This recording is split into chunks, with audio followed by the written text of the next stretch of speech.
میرا نام خالد ہے۔ میری بیوی قرآن مجید کی حافظہ اور بہت نیک تھی۔ اس نے 100 سے زائد بچیوں کو قرآن مجید حفظ کروایا تھا، مگر جب اس کی وفات ہوئی تو روز اس کی قبر پھٹ جاتی اور قبر سے دھواں نکلتا۔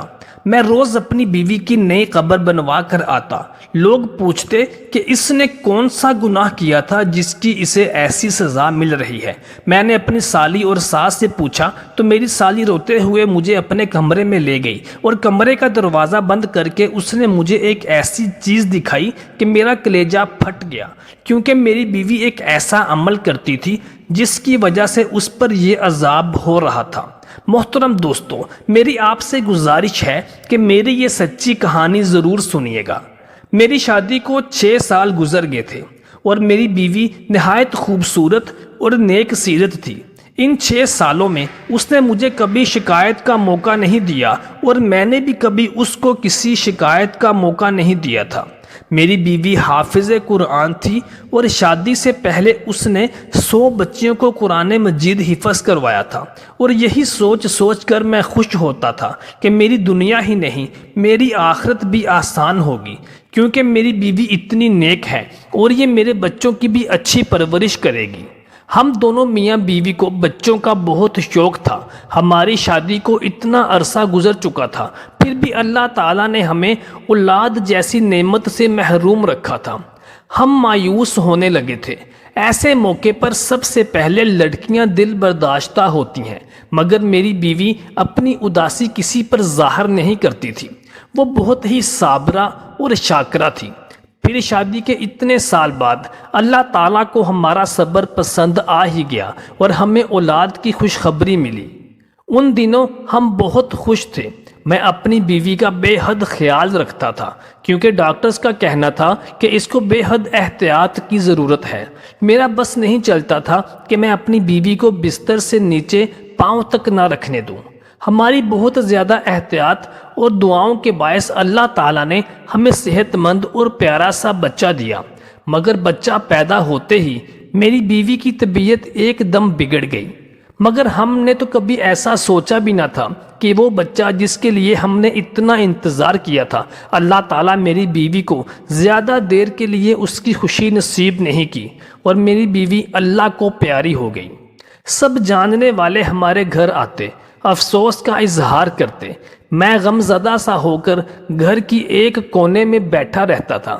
جب غسل وغیرہ دے کر تدفین کے لیے ہم قبرستان پہنچے تو آسمان پر کالی گھٹا چھا گئی اور موسلا دار بارش ہونے لگی۔ ایسی طوفانی ہوائیں چلیں، سب پریشان اور حیران رہ گئے۔ بیوی کو دفن کرنے کے بعد ہم سب اپنے اپنے گھروں کو پہنچے تھے تو ہمیں ایسا لگ رہا تھا کہ جیسے بہار کا موسم ہو۔ رات تک تیز طوفانی جھکڑ چلتے رہے۔ میرا بچہ فی الحال میری بیوی کے گھر والوں نے سنبھالا ہوا تھا۔ وہ لوگ بھی میرے گھر پر ہی قیام پذیر تھے، اس لیے مجھے ابھی فی الحال بچے کی طرف سے کوئی فکر نہیں تھی۔ میں بے فکر سا ہو کر اپنے کمرے میں اکیلا بیٹھا اپنی بیوی کو یاد کرتا اور روتا رہا۔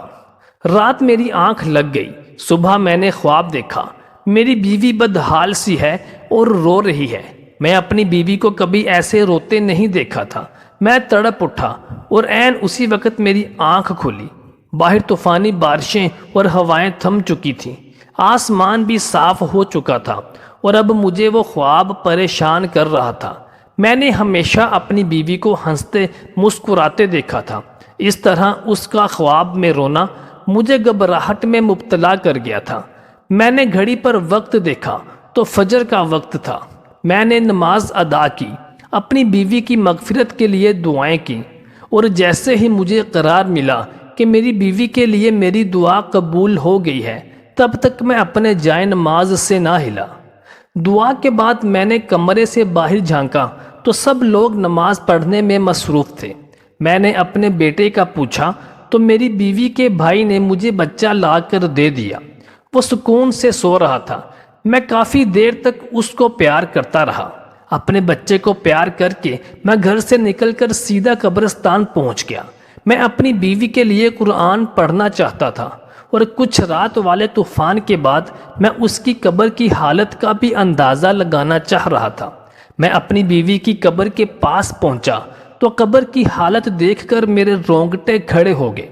میرا دل خوف سے پھٹنے والا ہو گیا، کیونکہ میری بیوی کی قبر پر عذاب آ رہا تھا۔ میری بیوی کی قبر پھٹی ہوئی تھی، اس میں سے دھواں نکل رہا تھا، اور اس قدر تپش اور گرمی تھی کہ وہاں کھڑے ہونا مشکل ہو گیا تھا۔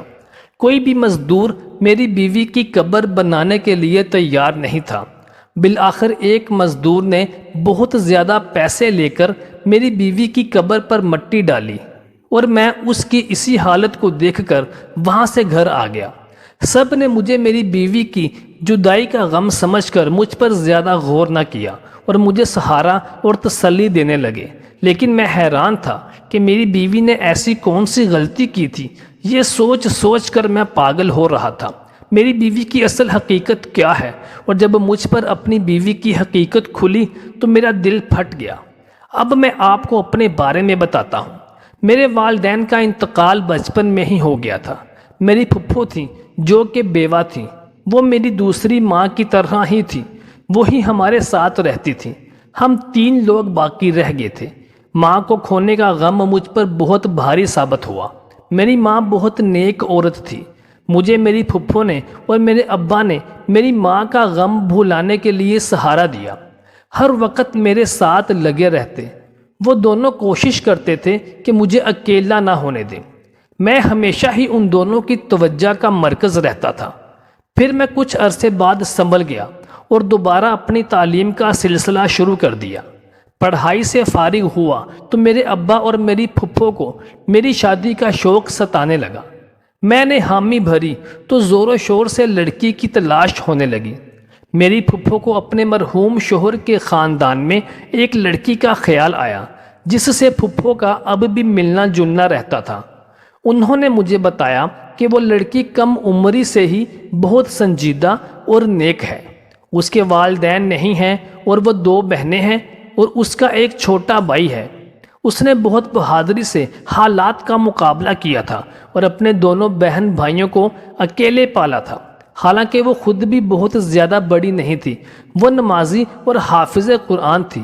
گھر میں بچیوں کو قرآن مجید بھی پڑھاتی تھی، اور اس کی دعا اور اس کے دیے ہوئے قرآن کے تعویذات میں بہت اثر تھا، جس کی وجہ سے وہ تھوڑا بہت پیسہ کما کر گھر چلا رہی تھی۔ لوگ اس کی بہت عزت کرتے تھے۔ جب میں نے یہ سنا تو میں نے بنا دیکھے ہی پہلے ہی فرصت میں خاندان والوں سے شادی کی ہاں کر دی۔ میرے خاندان والے بہت خوش ہوئے۔ وہ جلد ہی ہماری شادی طے کر دی گئی۔ میں نے اپنی بیوی سے یہی شرط لکھوائی کہ وہ بعد میں بھی اپنی بہن کی شادی ہونے تک، بھائی اور بہن کی تعلیم پورا کرنے تک ان دونوں کی مالی مدد کرتی رہے گی۔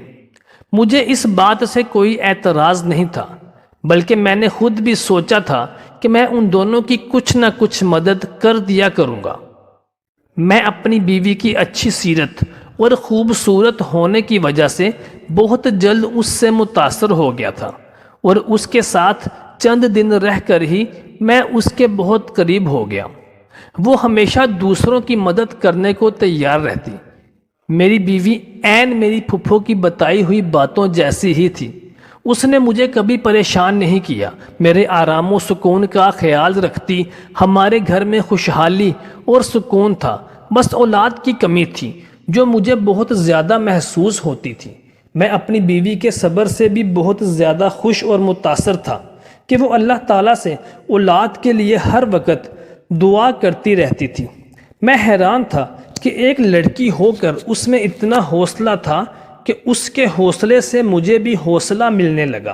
پھر اللہ تعالیٰ کو اس کا صبر اور اس کا شکر اور حوصلہ اور اس کی یہ ادا پسند آ گئی، اور اللہ تعالیٰ نے 6 سال کے بعد ہمیں اولاد جیسی نعمت کی خوشخبری دی۔ ہم تینوں جیسے پھر سے جی اٹھے تھے۔ میں نے اور پھپھو نے میری بیوی کا بہت خیال رکھا، بہت احتیاط کی۔ میرا بیٹا ٹھیک ٹھاک صحت مند پیدا ہوا، لیکن میری بیوی کی طبیعت بگڑ گئی اور وہ موت کے منہ میں چلی گئی۔ یہ سب اتنا اچانک ہوا کہ اس صدمے کے لیے بالکل بھی تیار نہیں تھا۔ اپنے بچے کی تربیت کے حوالے سے میں نے اور میری بیوی نے مستقبل کے بہت سے منصوبے بنائے تھے، مگر موت کے کسی کے ارادے اور مرضی کی محتاج نہیں ہوتی۔ جب جس کا وقت آ جائے اس کو لوٹ کر جانا پڑتا ہے۔ میں اپنی بیوی کی قبر کی ابتر حالت اور اس پر عذاب دیکھ کر بہت حیران اور پریشان ہو گیا تھا۔ ہر مشکل میں بھی میں اپنی بیوی کو صابر اور شاکر ہی دیکھا کرتا تھا۔ مجھے ڈھونڈنے سے بھی اس میں کبھی کوئی خامی نظر نہیں آئی تھی۔ اتنا تو اللہ تعالیٰ ہی جانتا ہے، اللہ تعالیٰ ناانصافی نہیں کرتا۔ ایسا تو ہو ہی نہیں سکتا کہ میری بیوی کے وہ مالک حقیقی میری بیوی کے حقیقی اعمال سے لا علم ہو۔ میں حیرت اور صدمے میں تھا، اتنا عرصہ اپنی بیوی کے ساتھ رہ کر بھی اس کو نہیں جان پایا۔ مجھے دکھ یہ بھی تھا کہ اگر میری بیوی کوئی گناہ کر رہی تھی تو کاش مجھے پہلے پتہ چل جاتا کہ میں اسے اس گناہ سے روک لیتا، اس عذاب سے بچا لیتا۔ لیکن اب میرے پاس سوائے افسوس کے اور اس کی مغفرت کی دعا کرتے رہنے کے اور کچھ بھی نہیں تھا۔ ایک دن پھپھو اچانک میرے پاس آئیں اور سنجیدگی سے بولی کہ مجھ سے ضروری بات کرنی ہے۔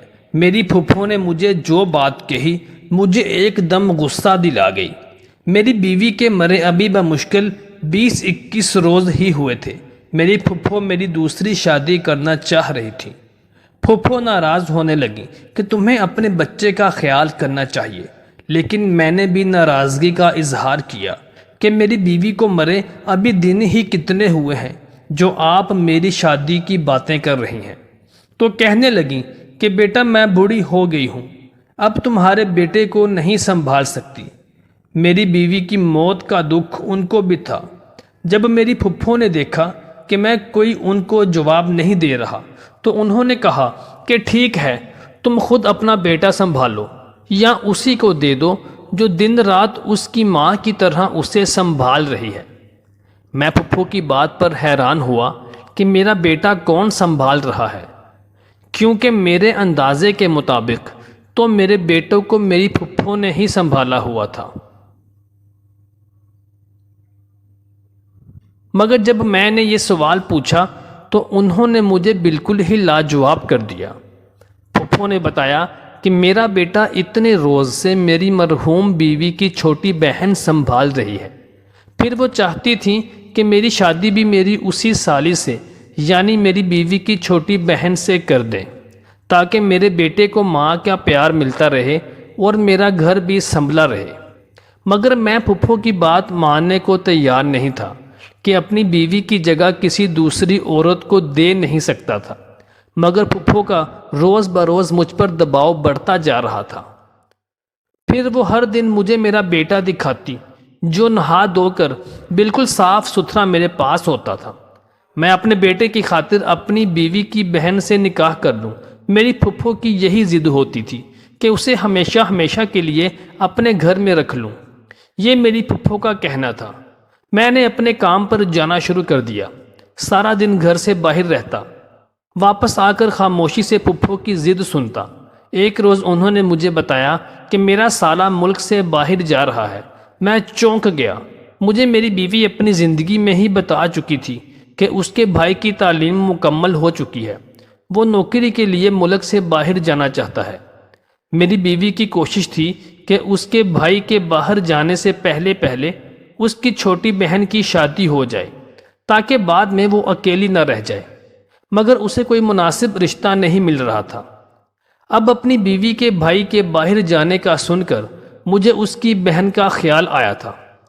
اب میں فکر مند ہو گیا تھا کہ اگر میں مزید انکار کروں گا تو میری سالی میرے بیٹے کو سنبھالنے کے چکر میں ساری عمر کے لیے کنواری رہ جائے گی، یا پھر اس کی شادی کر دی جائے گی اور میرے بیٹے کو سنبھالنے والا کوئی نہیں ہوگا، کیونکہ پھپھو تو واقعی بیمار اور کمزور اور بوڑھی ہو گئی ہیں اور ان کی بینائی بھی کم ہوتی جا رہی ہے۔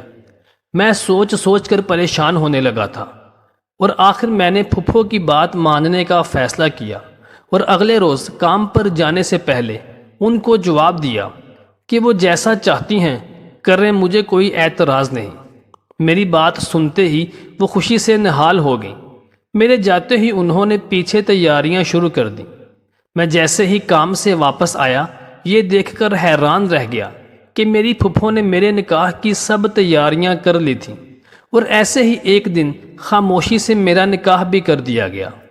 میں نے اپنے بیٹے کی خاطر یہ نکاح کیا ہے۔ نکاح کے بعد میں اداس تھا، اپنے کمرے میں بند ہو گیا۔ مجھے پریشانی تھی کہ نہ جانے میری یہ دوسری بیوی اپنی بڑی بہن کی طرح سمجھدار اور خوش مزاج بھی ہے یا نہیں، اور یہ بھی کہ جانے وہ میرا گھر سنبھال پائے گی یا نہیں۔ جیسے میرا دل اپنی پہلی بیوی سے مطمئن تھا، ویسے ہی دوسری بیوی سے بھی کبھی مطمئن ہو پائے گا یا نہیں۔ اس نکاح کی بات بھی میرے وہی معمولات تھے۔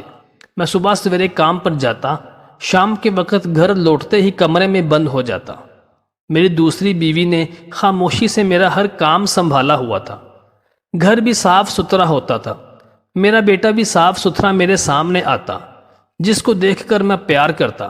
میں نہیں جانتا تھا کہ وہ کیسی لڑکی ہے، کیونکہ میری پہلی شادی پر بھی اس نے مجھ سے پردہ کیا تھا۔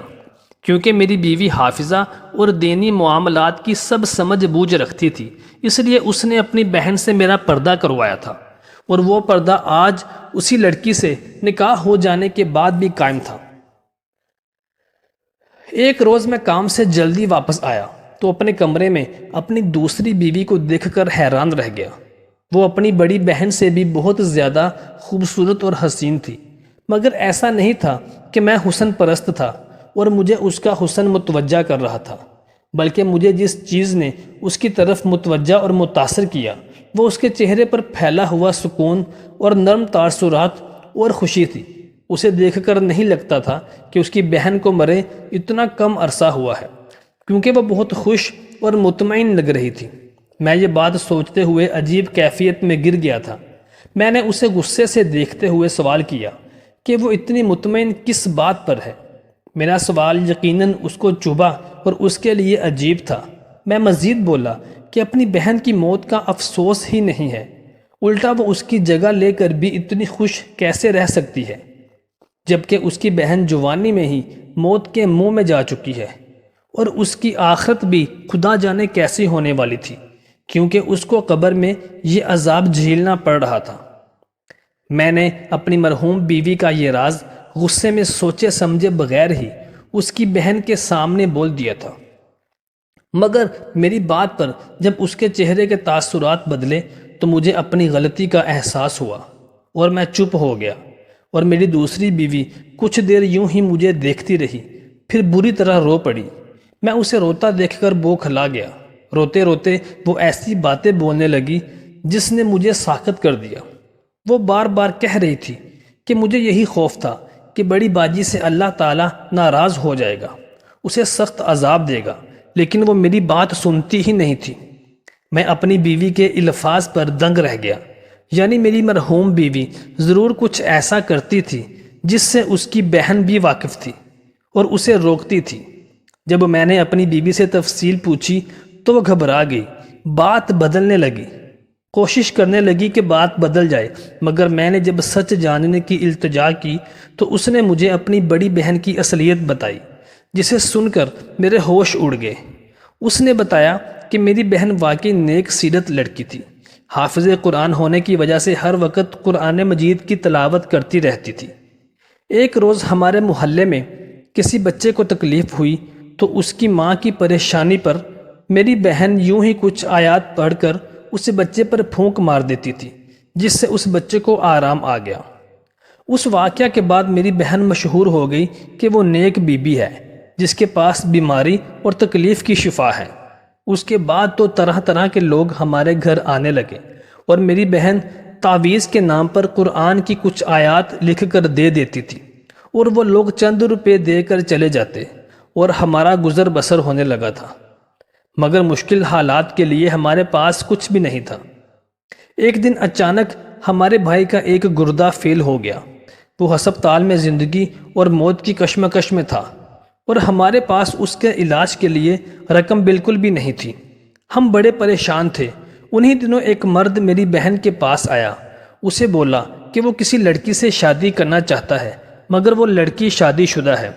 وہ چاہتا ہے کہ میری بہن ایسا تعویذ دے کہ اس لڑکی کی طلاق ہو جائے اور وہ اس سے شادی کر لے۔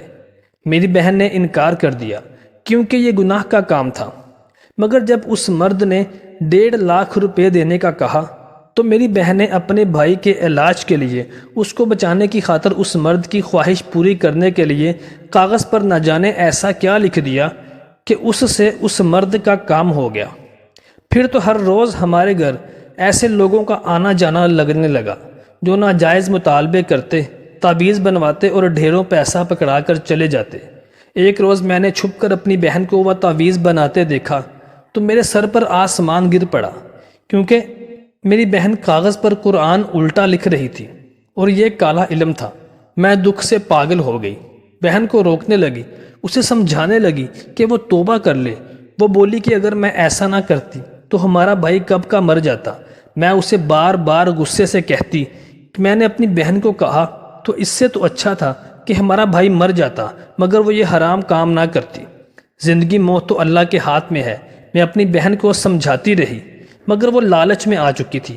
وہ اتنی نیک تھی کہ روحانیت پا چکی تھی، مگر اس نے پیسوں کے لالچ میں سب کچھ گما دیا۔